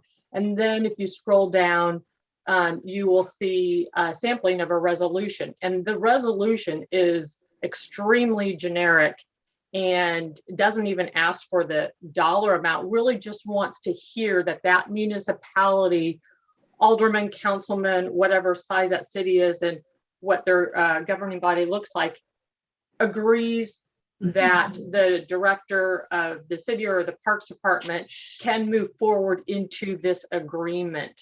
So it's a generic thing. And then I look at our resolution where we get a little bit more detailed, and I'm just going to make an assumption here, and you're getting more detailed in this resolution because of all of the conversation that came out of our previous Board of Aldermen meeting, where you're really trying to outline the details of the dollars. Correct. And to certainly establish a maximum that the city would commit to.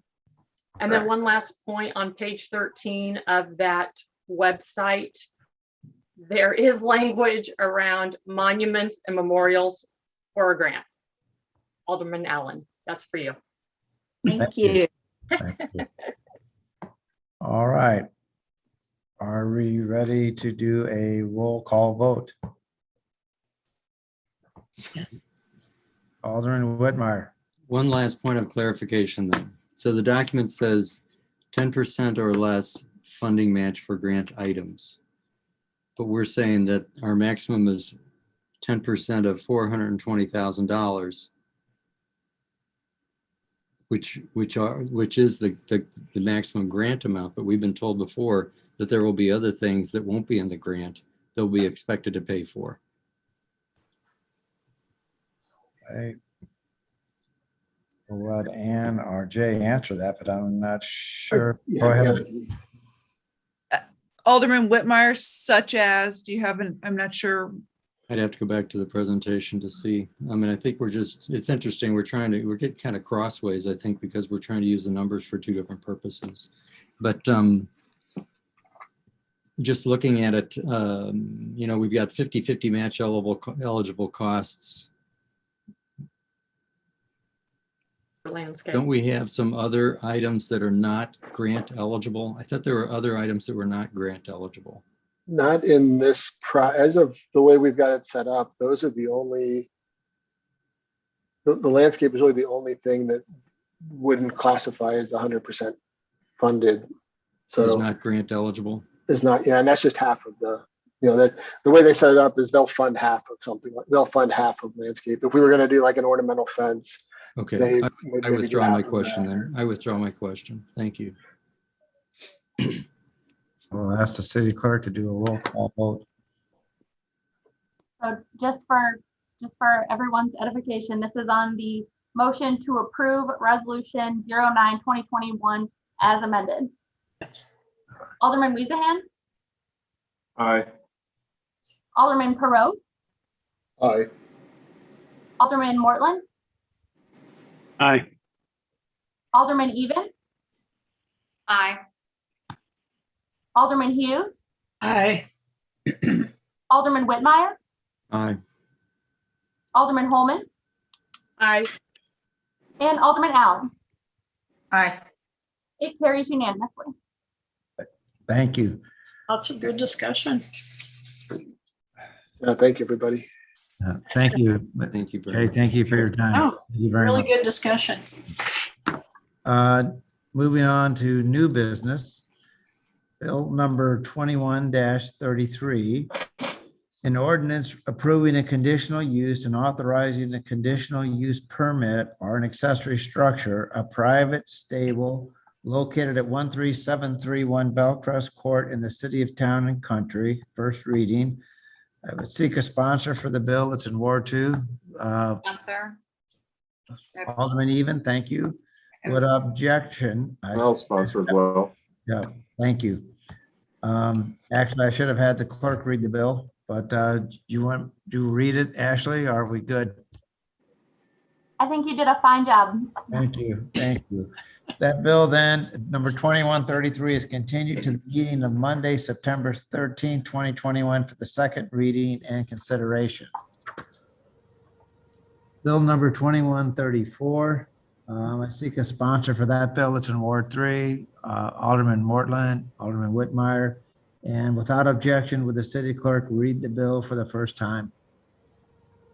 Bill number 2134 is an ordinance approving a conditional use and authorizing a conditional use permit for 2 accessory structures, residential driveway gates located at 13512 Clayton Road in the city of Town and Country. Bill number 2134 is continued to the meeting of Monday, September 13, 2021 for the second reading and consideration. Bill number 2135, it's in Ward 1, would seek a sponsor. Alderman Holman, thank you. Without objection, would the city clerk read the bill for the first time? Bill number 2135 is an ordinance approving a conditional use and authorizing a conditional use permit for an accessory structure, a residential driveway gate located at 1502 Topping Road in the city of Town and Country. Bill number 2135 is continued to the meeting of Monday, September 13, 2021 for the second reading and consideration. Bill number 2136 in Ward 3, seek a sponsor for the bill. Alderman Whitmire, Alderman Mortland, thank you. Without objection, would the city clerk read the bill for the first time? Bill number 2136 is an ordinance approving a conditional use and authorizing a conditional use permit for a medical office with direct outside access located at 272 Lamp and Lantern Village in the city of Town and Country. Thank you. Bill number 2136 is continued to the meeting of Monday, September 13th, 2021 for the second reading and consideration. Bill number 2137, which I think the board as a whole will sponsor. Without objection, would the city clerk read the bill for the first time? Bill number 2137 is an ordinance establishing the annual rate of tax levy for the year 2021 on property located within the boundaries of the city of Town and Country, St. Louis County, Missouri, providing for the extension of said taxes on the books of the county collector by the county clerk, and providing for the collection as provided by law. Thank you. Bill number 2137 is continued to the meeting of Monday, September 13th, 2021 for the second reading and consideration. Bill number 2138. Also, I thought maybe the board as a whole would sponsor. Without objection, would the city clerk read the bill for the first time? Bill number 2138 is an ordinance accepting the bid of WMV Enterprises for snow removal services on the roadways and streets of the city of Town and Country during the 2021-2022 winter season and authorizing a contract for same. Bill number 2138 is continued to the meeting of Monday, September 13th, 2021 for the second reading and consideration. Bill number 2139, I also think will be sponsored by the board as a whole. Without objection, would the city clerk read the bill for the first time? Bill number 2139 is an ordinance accepting the bid of T Hill Construction for snow removal services on the roadways and streets of the city of Town and Country during the 2021-2022 winter season and authorizing a contract for same. Bill number 2139 is continued to the meeting of Monday, September 13th, 2021 for the second reading and consideration. Bill number 2140, seeking a sponsor for the bill. Was hoping Alderman Holman would sponsor that. Thank you. Yes, sir. Thank you. And without objection, would the city clerk read the bill for the first time?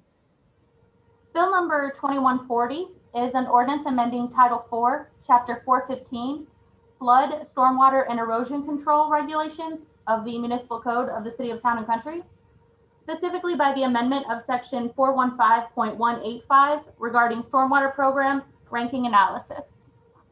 Bill number 2140 is continued to the meeting of Monday, September 13, 2021 for the second reading and consideration.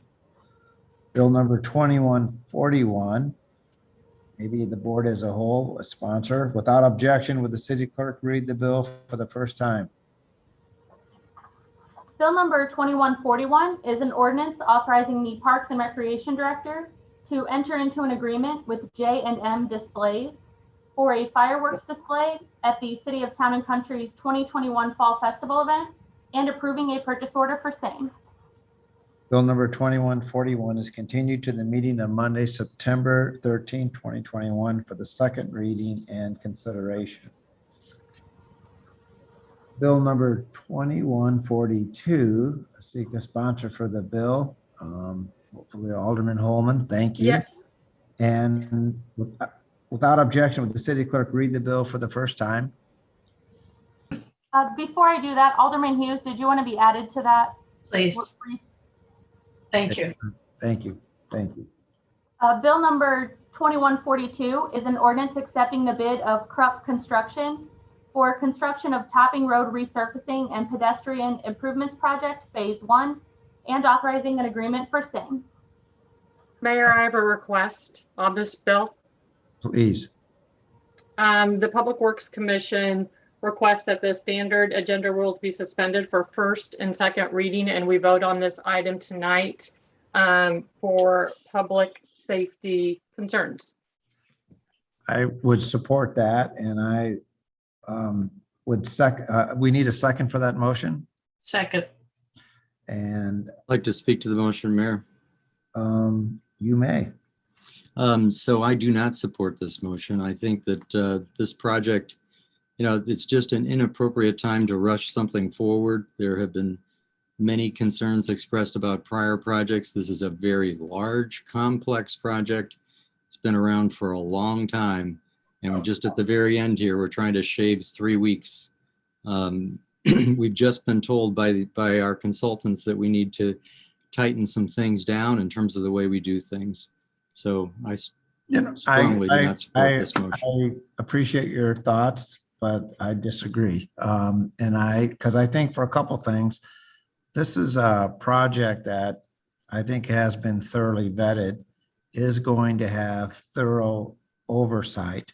And it's something that I think the citizens want to see completed because it's been talked about really for a decade almost. And to this point, if our next meeting isn't for another 3 weeks, if this then gets put off for those 3 weeks, and let's say we have an early winter, early frost, and all kinds of other weather issues, this may be a project that instead of being wrapped up in a reasonable amount of time with appropriate oversight, might drag out into the spring and to be another instance of can't we get anything done?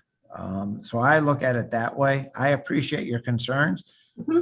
I think to a degree they're valid, but I think this amendment, this motion has been very well vetted and is going to have very good oversight. I do not anticipate cost overruns. So I think we'll put it to a vote and see, but I always respect your opinions, but I think this is one time where I disagree with that. I would give you the floor. Well, in response, to me, it's not about whether the project is properly vetted or not.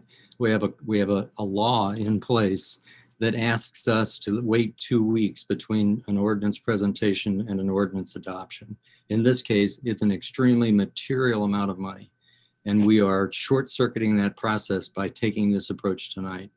And I think our citizens deserve the right, when we're spending nearly $1 million of their money, to have a couple of weeks to look at what we're thinking about doing and potentially weigh in with us on their opinions.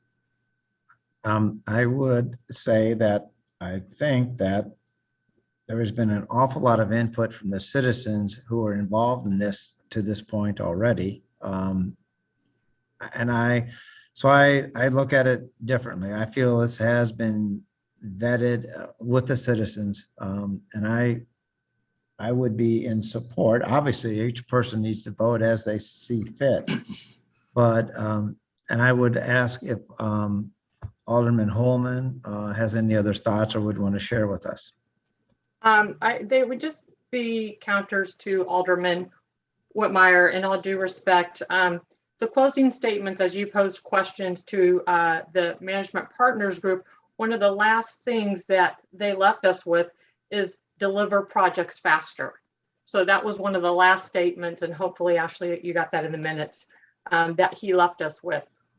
Also, with regard to ordinances, yes, we do have an ordinance where we do a first and second read, but we also have an ordinance that says we can suspend our rules. So that's my counter to that. And I believe, after being on this board since 2019, there has been ample opportunity for any resident to come forward and ask questions to their alderman, to our mayor, to our city staff.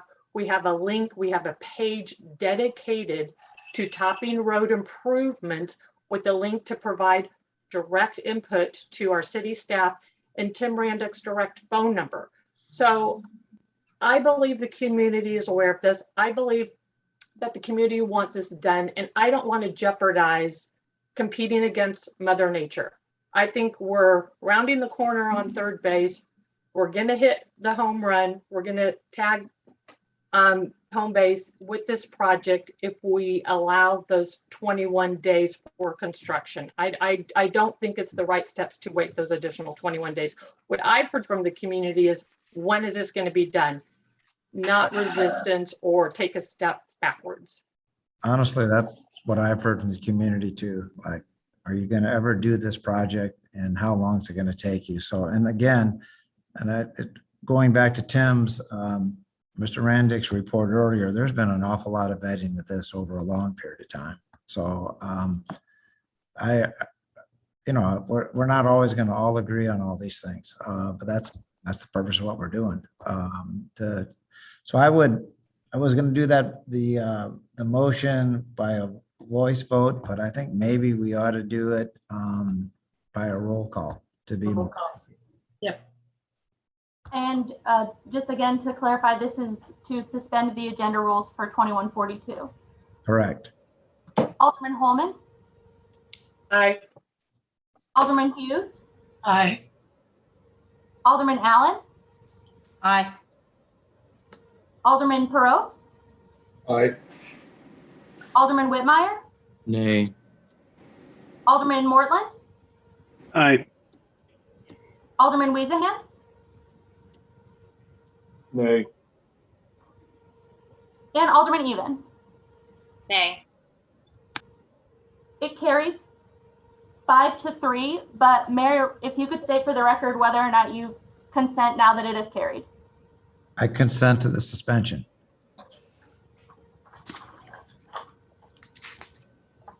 Therefore, at this point, without objection, would the city clerk read the bill for the second time?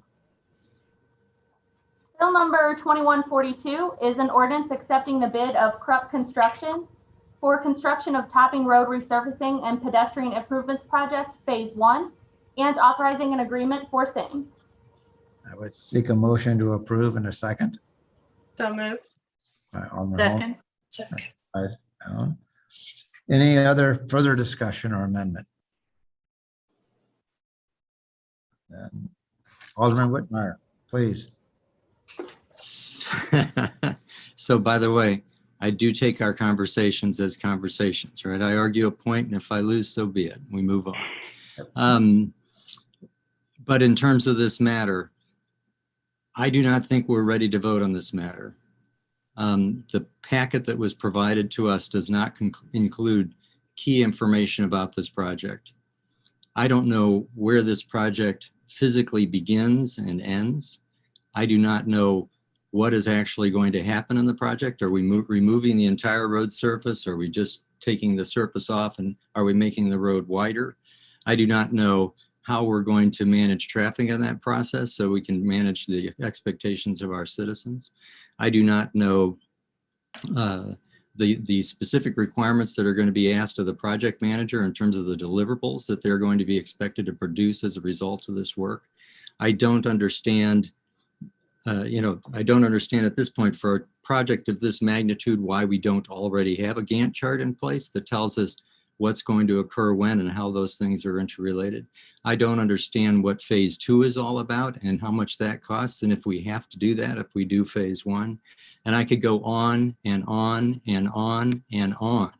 And I'm not looking for answers to those questions tonight. My point is the answers to those questions are not in the document that was provided to us that supports this motion.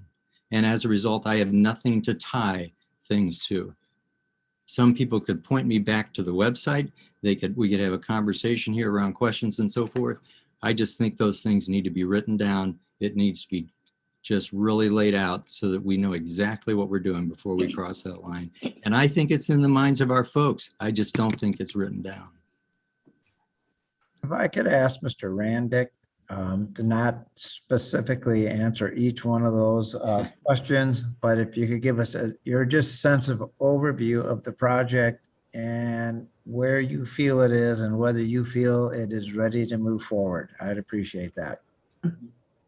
So I do have the answer for every one of Alderman Whitmire's questions, but it being 9 o'clock, I don't think we want to be here for another half hour. All of that information is in the bid package for the contractor. All the project management scope for Horner and Schifrin is in their contract agreement. Phase 1, just for a quick reference to Whitmire, will be a milling of Topping Road with a 2-inch overlay. Pavement width is not changing, so the platform of Topping Road will remain the same. The pedestrian component for phase 1 will go from Clayton Road to Topping Estates. Phase 2 is locally funded, sidewalk only, to continue from Topping Estates to Pingree, and by no means are phase 2 locked in with the grant for phase 1. Thank you. I am assuming no other questions. I'm going to ask the city clerk to call for a roll vote. Alderman Holman? Votes aye. Alderman Allen? Aye. Alderman Even? Aye. Alderman Mortland? Aye. Alderman Hughes? Aye. Alderman Whitmire? Nay. Alderman Perot? Aye. And Alderman Weezahan. Aye. It carries 7-1 and becomes ordinance number 4447. Thank you. And again, I thought a very good discussion. Warrant list. The warrant list is in the amount of $114,917.65. I seek a motion to approve in a second. So moved. Second. Perot, second. Thank you. Any discussion or amendment? Alderman Whitmire. Mayor, just one question around the A. Eiler's construction payment. I presume, oh, it says final payment. I'm sorry. So I presume Chief has signed off on that and all of the stakeholders are good to go and we're ready to turn them loose. Is that right? That is correct. Great. Thank you. I just have a quick question, Mayor. Sure. Okay. Let's see. This is on page 4. We're back down to the Missouri American Water. I'm looking at the bill of $2,227.98 for Town Square when the other locations are nowhere near that. So that's been part of a kind of an ongoing discussion. I thought that issue had been kind of quasi-resolved, about the additional cost. So, Mr. Mayor, if Schultz, I have that. Yeah. Please. Yeah, thank you. As I stated in my update to you, this number is actually lower than the same time period last year. We do continue to work with reducing the water usage, but this is the water usage, and we will continue to attempt to reduce that, but it is down from this same time period last year. Okay. Significantly higher than the others, so, okay. Thank you. Alderman Allen. Thank you, Mayor. I would just like to add on that. Now, this is an example where possibly all the readings are not in the same schedules. There is no item on this warrant list for Preservation Park. So we've said prior discussions, a lot of these, and I don't know that they're not, but we don't know that they're on equal timing. Okay. Does that makes sense? Mr. Shelton, is that how we talked earlier? I understand, yeah, I understand the statement, Alderman Allen. However, this is just for the 1 month period. This is not a 2 month. So these are the same. Okay, thank you. But they didn't include preservation this time. Correct. All in favor of approving the warrant list, say aye. Aye. Aye. Okay.